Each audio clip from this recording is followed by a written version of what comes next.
like pussy, nigga. 09 and ecstasy, nigga. Fuck with me, dog. Pull up on the scene of some luxury, dog. That's me. And my Kobe, yeah. 24 and my clothes is rare. Iceberg, fuck the diamond, yeah. And that lake shit like Xavier. This that Juan Carlos and Javier. Raw coat, straight off the boat. I'm a fly nigga, took a wing off. Married to the game, took my ring off. That's me. We can have a bling off. Throw the auto-tune on, have a sing off. If the pussy ain't mine and I speed off. Cause I don't even fuck with hoes, rather beat off. No lotion, tips got the potion. Fuck the commotion, I'm out in the ocean. A nigga in motion, all this devotion. Got a nigga up in his bitch like he floating. Gold grill shining, check out my limb. On roll with... It's Monday. So that means three things. One, I'm out in the MCM. Two, it's a Mamba Monday. And three, it's time for the A24 podcast. I am your host, the product of poverty's environment, the Pope Chuck Paul. It's another Monday, but it's not just an MCM day or Mamba Monday or the A24 podcast. Today, we celebrate the life of the late Dr. Martin Luther King Jr. He would have been 92 this past Friday, January 15th. He was assassinated April 4th, 1968, allegedly by James Earl Ray. And it makes you think, since 1964, even before that, racism and what has been going on as of late. Have we made any strides? Has it gotten any better? Has it gotten any worse? I don't know. In the way I kind of think it's the same. We now have public lynchings going on by the people that we pay to protect and serve. That's why sometimes you're going to hear me say FTP. We seen what happened at the Capitol building just a few weeks ago. Could you imagine back in the height of the civil rights movement, black people storming the Capitol building like that? I mean, they peaceful protesting. They was getting hosed and bitten by dogs and shit. And I hate being that guy like, well, if black folks did it, because we wouldn't do that. Why? That's so stupid. Especially the way those white folks went about it. Because they're getting locked up left and right. Their goals were to assassinate some law officials. Most notably, Mike Pence and Nancy Pelosi. It makes you think, like, did they think by doing that, Biden still wouldn't be president or they would get away with it? It just makes you think about the racist psyche. It still hasn't changed since then. I mean, racism may not ever go away, but it doesn't have to be this blatant and violent and disrespectful. Got nothing nice to say? Keep it moving. The thing about Trump, he empowered a lot of people who already had these views. I mean, I think every president was probably racist, but no blatant in this one. So again, I ask, has things changed? Think about that. Moving right along. Your man Trump is getting impeached again. Impeached again. That's right. Senate Majority Leader Bitch McConnell made a statement. I'm going to read it for you guys real quick. The House of Representatives has voted to impeach the president. The Senate process will now begin at our first regular meeting following receipt of the article from the House. Even if the Senate process were to begin this week and move promptly, no final verdict will be reached until after President Trump had left office. This is not a decision I am making. It is a fact. The president-elect himself stated last week that his inauguration on January 20 is the quickest path for any change in the occupant of the presidency. Interesting. And the single article of impeachment accuses President Trump of incitement of insurrection following a protest at the Capitol on January 6th. Yeah, they try to throw his ass in jail and keep him from running for president in 4 years again. Because you already see how his fan base gets so riled up when Trump gets to talking. Interesting, man. We'll see what happens with that. And also, the inauguration coming up, I believe this Wednesday, the 21st. Excuse me. The inauguration coming up on Wednesday the 21st. They're taking extra measures because they're scared that these crazy white folks may try some crazy shit again. I believe 25,000 National Guard soldiers, I guess that's what you call them, will also be in attendance. Unscalable walls, fences are being put up, excuse me, around the perimeter. It's crazy. I might watch it. But crazy times right now. Who knows what these crazy white folks are going to do. Because a lot of the people who were there rioting and who've been arrested were a lot of these folks in these far-right racist groups who are actually police officers, current military, ex-military, government officials, teachers, lawyers. And the crazy thing about it is, a lot of their family members are giving them up, dropping dime on them. Hey man, fuck it. Like we always say, they always say like all cops aren't bad, but if the good cop's watching the bad cop, what does that make you? So at the end of the day, if you have racist family members doing these crazy things and you ain't stopping them or jumping in between, say, hey, y'all gotta chill, you're a part of the problem as well. Yeah. So I guess I commend y'all snitching. Oh man, oh man, oh man. I know it's a holiday. I'm trying to keep it a little short and sweet. I'm about to get into the meat of things, Where the fuck is Kyrie Irving? I know Bernie Mac said, when we break, we break. But this nigga did the ultimate no call, no show. He just said, I don't feel like playing today. Dude missed like 5 games. Then you see him in a private birthday party at a club with his family. No mask on. I get it. You with your family members in this particular area. But you are the vice president of the National Basketball Players Association. You signed off on players having to wear masks when they're out in public places.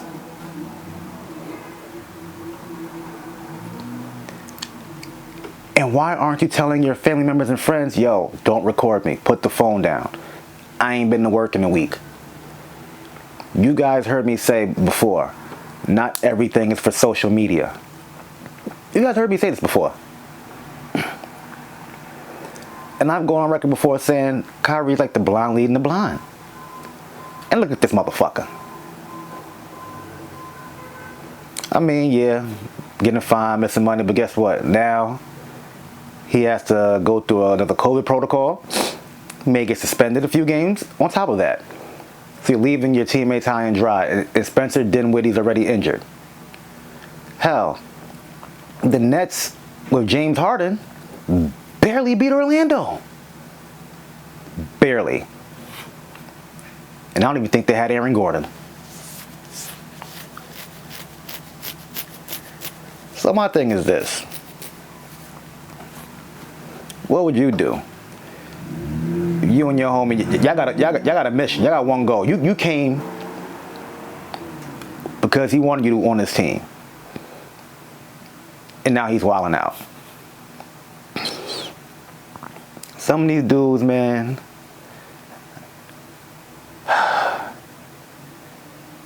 it's be moving like bitches sometimes. Like, yo, dude, you said you don't want to talk to the media, this, that, and the fourth, but you giving them something to talk about, dog. I just want to play ball. I don't want to do this in the fourth thing. Just play ball. Why are you running around doing the dumb shit? Look, man. The job is easy. You play ball. After the game, you talk about what happened after the game. After that, go to your mansion. Do what you do. It's not that hard. Speaking of hard, pause. James Harden forced his way out of Houston after throwing the team under the bus, saying they're not that good, this, that, and the fourth. Then John Wall came out and said, yo, you gonna bail after nine games, you gonna jump off a cliff? Then Boogie went and said the disrespect started way before tonight. It's the way he came back to camp. Motherfucker was looking like baby Mark Henry and shit. Oh my God. But what I like about the trade, well, Karis LeVert and John Allen, they went to Cleveland. Victor Oladipo, he went to Houston. I like that. I want to see how him and Wall mesh. Because you got Christian Wood coming into his own. Slim Boogie looking good out there. You know what I'm saying? Maybe with more minutes he'll be maybe like 75% of what he was. He wasn't really an explosive player. More a post-up guy. Pick and pop. Shoot from the three. Rebound machine. He had a few 40 and 20 games. Hopefully he could replicate those good boogie games of old, you know. But one funny thing I seen on Bleacher Report, James Harden goes, we do all of this talking about uplifting the next African American athlete, male. And some of these ex-NBA players use national TV or their own social media to do the opposite. I see it. I just stay to myself. The real never lose. Salute to Dwayne Wade for being solid. And Dwayne Wade also, he's coming off of what Dwayne Wade has said, I guess. Let's talk about this narrative. James Harden looks happy and there's no price tag for that feeling. Could he have handled things better? Yes, but couldn't we all? I'm happy for this black man. All right. These two niggas need to stop trying to throw around the whole black man bullshit for this. This does not count. I'm sorry. Nobody was shot. Nobody was wrongly accused for a crime. None of that shit. This isn't about an entitled motherfucker who was entitled by a bunch of white people. You dig? He wanted Dwight Howard. He got him traded. He wanted Chris Paul, he got him traded. He wanted Melo, he got him traded. He wanted Westbrook, he got him traded. Come on now, nigga. You had plenty of times to take Houston to the promised land. Blowing 3-1 leads. Being missing in the fourth quarter. Come on now, man. Shut the fuck up. Like, come on, dude. Remember, I forgot what episode it was, when they lost to the Lakers in the playoffs. He goes, we're just one piece away. Dude, you traded all the pieces. Like, come on, man. I don't want to hear the black man shit when you, in fact, threw your black teammates under the bus and didn't give your new black coach a chance after he was an assistant coach for 20 years. And finally got his shot. And you put him through this bullshit. So I don't want to hear that. He's entitled. Because he knows D'Antoni's the assistant coach in the Nets. And he might let him rock and do whatever he wants. But also, here's the gag, people. Harden, Kevin Durant, and Kyrie all have a player option after this season. They can all opt out and leave and go somewhere else. After the Nets gave up all these players and draft picks. That's what to watch out for. It's going to get interesting. And also, I mean, I'm not going to say the Browns are going to Browns, but the Cleveland Browns did lose. Patrick Mahomes did leave the game with a hard hit. He might have a concussion. Browns almost made a run at the fourth quarter. It was down by 5. And Henneke threw a short pass to who? Tyreek Hill for a first down and then run the clock out. They're only going to pass the ball to 2 people. Tyreek Hill, Travis Kelce. So we got the Chiefs in the, I think it's the AFC. I get the AFC and NFC mixed up. Don't judge me, don't judge me, don't judge me. The Buffalo Bills, they beat the Ravens. Lamar Jackson, he went out with a concussion as well. And when you thought the only 2 old white men who was fighting over supremacy was Biden and Trump. No. It was Breeze and Brady. And Brady, he came out on top. I'll pause that too if you want me to. Yeah, I'll pause that. Green Bay spanked the Chargers, the Battle of the Aarons. So yeah. It's gonna be a good Sunday next week. It's gonna be a good one. You know. But man, it's kind of, I love when sports is when the NBA and the NFL are both going on at the same time. Although the NFL will come to an end real soon, but I'm just happy the NBA is back. Plenty of games on today. I think starting at noon. It's like a triple fucking header, like the NBA always do. So that's always something to look forward to. What else is going on? Let me see. Oh man, that's all. Damn, is that all I got for you guys? Shit. Oh, before I let go, check out American Skin. Movie by Nate Parker, who also executive produced it with Spike Lee. It's out today. It's about I think he's a Navy SEAL or a Marine whose son is shot and killed by a police officer who's let go, and he takes matters into his own hands by taking over the police station. Yes. Oh man. You gotta like that. There's one more movie. Yes, the name of the movie is called One Night in Miami. I believe it's on Amazon Prime. You guys go check that out too. Another good black flick to watch today. So, everyone, on MLK Day, stay positive, stay productive, stay out of trouble, wear a mask, wash your hands. Don't be a nasty bastard. Alright? And all the time, it's always FTP. And like I always say, like, share, subscribe, comment. It's the Pope Chuck Paul. Peace out. Kept the short and sweet for these niggas.